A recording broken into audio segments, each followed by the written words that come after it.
ஒருநாள் நரதா முனிவர் சிவபெருமானை சந்தித்து ஞானப்பழம் எனப்படும் ஒரு அரிய பழத்தை அளித்தார். இந்த பழம் சாதாரணமானது அல்ல. இதை பெறுபவருக்கு உலகின் முழு அறிவும் கிடைக்கும் என்று நம்பப்பட்டது.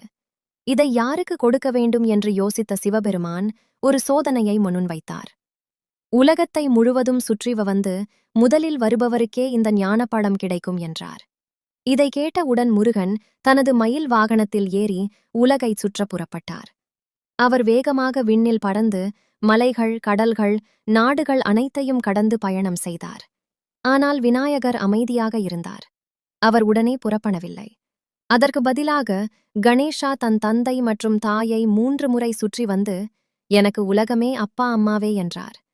இந்த பதில் சிவபெருமானையும் பார்வதியையும் ஆச்சரியப்படுத்தியது. அவர்கள் விநாயகரின் அறிவை உணர்ந்து ஞானப்பழத்தை அவருக்கே வழங்கினர். சிறிது நேரம் கழித்து உலகைச் சுற்றி வந்த முருகன் இந்தச் சம்பவத்தை அறிந்தார். அவர் மிகவும் மனவேதனை அடைந்தார்.